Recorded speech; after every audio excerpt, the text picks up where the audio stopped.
Are you tired of being weighed down? Have you fallen asleep on your health? This is your wake up call with my dad, Keith, my husband, Kyle, and me, Ashley. Good morning, everyone. It is day 136, and this is your wake up call. It is Wednesday, which means it's time for What's That Wednesday. Talked about fast food yesterday, some options that you have in a pinch on the road, and today we're going to be highlighting on What's That Wednesday. We're going to be talking about fermented foods. Now, we touched on this a little bit a couple weeks ago with kombucha and kind of talking about what it was, but I kind of wanted to loop back around and talk about fermented foods as a whole. These are things like sauerkraut, of course, kombucha, which is fermented, some of your fermented grains, where you've allowed them to sprout, and so is vinegar fermented? Vinegar is fermented. In fact, vinegar is the fermentation process that takes it beyond alcohol into a vinegar state. Okay. So, fermented foods have some natural, properties to them. Things like sauerkraut, kimchi, where they're allowed to kind of break down through, microbial processes. One, it benefits you in several different ways. One, you do get those good microbes. And, they work, the people who create these things work hard to make sure that the bacteria that they use is good bacteria. A lot of times, so one of the things you have to watch out for when, granted that these are just bacteria strains, but sometimes they use milk to cultivate these, and they're lactobacterias. When you get milk, sweet acidophilus has, that lactobacteria in it. It's part of the reason that why it was so special. Right. Sweet acidophilus has that lactobacteria ability, and it's supposed to be, again, because it's supposed to be good for your gut. But the fermented foods, a lot of times we'll use those lacto-based bacteria to begin the fermentation process. But couple ways it benefits you. Let's kind of get to those. One, you get those bacteria, and those go to your gut, which allows you to have a higher number of healthy, good for you bacteria to fight off the bad bacteria. And so that can help with, do what? It helps you digest better. It helps you digest better. It keeps bloating down. Does it also help your gut, absorb nutrients better instead of just food? Yes, because it breaks down food in a more beneficial way. Right. Now, bad bacteria can cause you to have some, kind of puts toxins out into your body. They're not symbiotic. They're kind of they produce some stuff that can up the amount of toxins in your body, which manifests itself in several different ways. Maybe it comes out through your skin. Your body's always trying to flush it out. So, you'll either pass it by, bodily function. Sometimes it'll come out in your skin. So eczema, that can be kind of a result of your body's trying to push toxins out. there's an irritant within that, skin, and it's trying to deal with that, an allergic reaction of sorts. So those good bacteria. Well, talking about eczema, that kind of hits a chord with me because it's something I've had for several years now. And that kind of makes sense because eczema is linked to a lot of food intolerances, and I've never thought about that before, that is toxins trying to leave my body because I was eating something that that's why you see people when they clean their diet up, those kind of problems start to subside because they don't have as many toxins coming into their body. Yeah, because you get rid of them a few different ways. You respirate them. Right, like you just said. You urinate them, or it manifests itself in an allergic reaction or something like eczema where your body's just trying to push it out through the skin. Right. And so, that's one of the ways it can kind of manifest itself. But that good bacteria does a couple things. Like I said, it helps with your digestion. Yeah. It also fights off,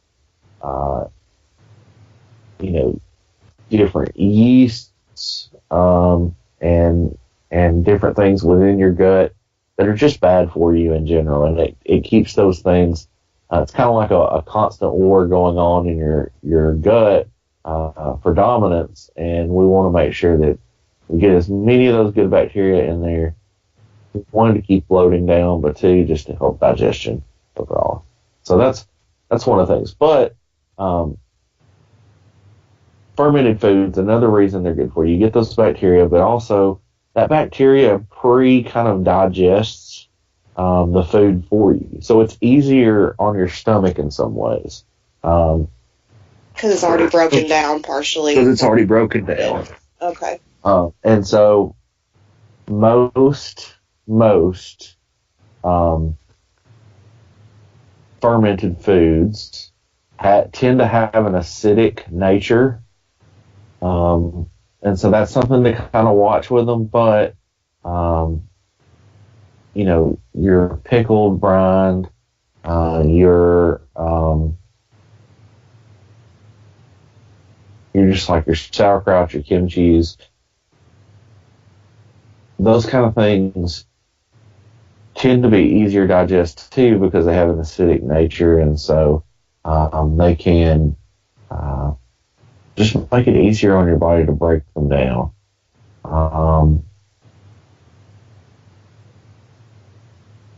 Kind of another aspect of that is our third way that they benefit to you because of that acidic nature. They help. They kind of help you to. I lost my train of thought. Because of that acidic nature, they kind of help you with the digestion of other food as well. And a lot of times with things like kimchi, even though it's broken down, you're still getting some fibrous elements to it. It's just a way of long-term preservation too. For those who don't know what kimchi is, it's actually a Korean sauerkraut, basically. It's got cabbage and sometimes other vegetables, and they put their Korean chili flakes in it. So sometimes it's very spicy. It also traditionally has like fish sauce in it, although you can find it without it. Right. And there's some brands out there that make it without that in there. We really like it. If we're eating any kind of like stir fry or anything, we'll eat a little spoonful of kimchi with it. I think it's tasty. It's pretty good. Generally, fermented vegetables are the way to go if you're going to be eating fermented foods. Things like miso, that's actually fermented soybean paste. Mm-hmm.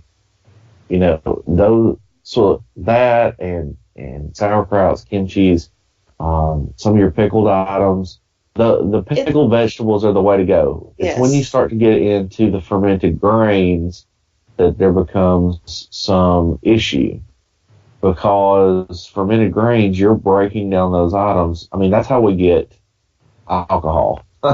I mean, fermented grains are how we get like alcohol and beers and ciders and but that can be used in a positive way. You look at something like kombucha, that fermented All tea. right, is it kombucha or kombucha? Because I don't ever know. People say it different ways. Okay. I'm not 100% on it, but you get something like that. It's a fermented tea. It has health benefits to it because of those bacteria and stuff. So integrating these things kind of provide maybe some spice or flavor to what you're doing, a little bit of an acidic note to what you're eating, but also have some health benefits with them as well. But always opt for the pickled vegetables or the fermented vegetables. I'm sorry, the fermented vegetables. Those are going to be more beneficial than like fermented grain type items. You know what I find really interesting, and we've talked about this before, these Asian countries with they eat mostly vegetable, or traditionally they used to eat mostly vegetables anyway. And they're also the same countries with miso and kimchi and all this other fermented stuff, way more fermented stuff than we have in the States. Oh, yeah. And it just goes back to their philosophy of food, how it's medicinal and it's healing. And they've had all that worked out for hundreds of years, eating kimchi with their food, eating miso and drinking teas, and right. they had this stuff figured out hundreds of years ago, and here we are still trying to argue the fact that food is how your body's going to heal if you eat the right things. Right. It's just crazy, it's just crazy to me. But I was just thinking about when you were talking about miso and kimchi and all that. One of the things to watch out for with fermented foods, the preservation process sometimes uses salts. Yeah, salt. And so the sodium can be higher. The other thing to watch out for is opt for, kimchi or these fermented foods that, these fermented foods that aren't maybe canned.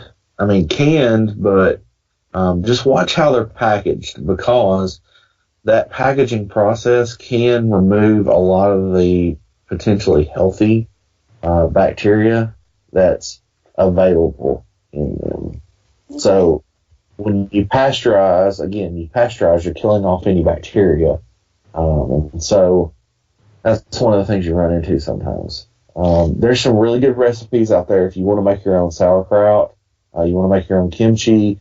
There's plenty of recipes out there. A good way to control the salt that you put in. Exactly. And a lot of them, like I know with old-fashioned, sauerkraut that people made at home, you use some pickling salt on them to draw the moisture out, but a lot of times that's washed off before it's packaged. And so, or before it's put into its container, because you actually put it into the container with the juice from where it's kind of, because essentially with sauerkraut, you go through that process. They're kind of, I don't want to say beating it, but they're kind of mashing it a little bit to open up the cells and to let the juice come out. But that juice then it sits in that and ferments up that way. There's some really interesting videos and recipes out there, so I recommend you check them out. Fermented foods, they're beneficial to you. They can help you out a lot. They can also help, with digestion overall as a whole, so they're beneficial from that standpoint. I know something that you have done way more consistently than I have is drinking apple cider vinegar every day. I'll do that for 2 or 3 days in a row, and then I'll just forget about it. I haven't gotten into a good routine of it, but that's how a lot of people get that good bacteria in every day, is they mix a little bit of that and some water and drink it every morning. Right. So that, that's a good option. Especially if you don't like eating fermented stuff, maybe Right. you could do some apple cider vinegar real quick every morning. Mom used to ask for green drinks in the mornings. I don't know if she still does that anymore, but I've heard that. I don't think I've done it long enough to reap any benefits from it. Well, even every day, it does a couple things. It helps your metabolism kind of jumpstart, but Right. your lymphatic system, it helps your lymphatic system out. Now, I encourage everybody to go out and kind of do some research on the lymphatic system, because just like you have a circulatory system, you have a lymphatic system that helps with kind of the hormonal processes within the body, which ties into your metabolism. Lymphatics don't have a normal process of movement. So just like our circulatory system's always moving, because our heart's pushing it through, the lymphatic system doesn't have that necessarily. So the way the lymphatic system is circulated is it's stimulated through outside sources, maybe something we eat that causes the lymphatic system to circulate, or physical exercise. So when you take apple cider vinegar, it helps to promote the movement of that lymphatic system, which is good. Otherwise, it just kind of sits there and stagnates, and the lymphatic systems, a lot of times when you see cancers develop, they start in the lymphatic systems. So, yeah. Okay. Like lymphoma, specifically. So, but that apple cider vinegar helps jumpstart your metabolism in the morning. It helps you start to shed some water weight. It's that lymphatic system moving where your body can start to eliminate those toxins that are built up there. Just a good process. Just, adding a tablespoon to 8 ounces of water, drinking that down first thing in the morning can help jumpstart your system. Well, good deal. All right, guys, let's start drinking our apple cider vinegar and eating some more sauerkraut every once in a while. Let's get our gut bacteria in good shape. Well, thanks, Kyle. That was very interesting and very informative. I hope that you all learned something. I learned a few things this morning. And this was What's That Wednesday. We'll be back tomorrow with some Thursday truth. I'm a little bit scared, not gonna lie. We'll see what happens. Hope that you'll tune in and hear what happens too. Thanks for listening. We'll catch you tomorrow.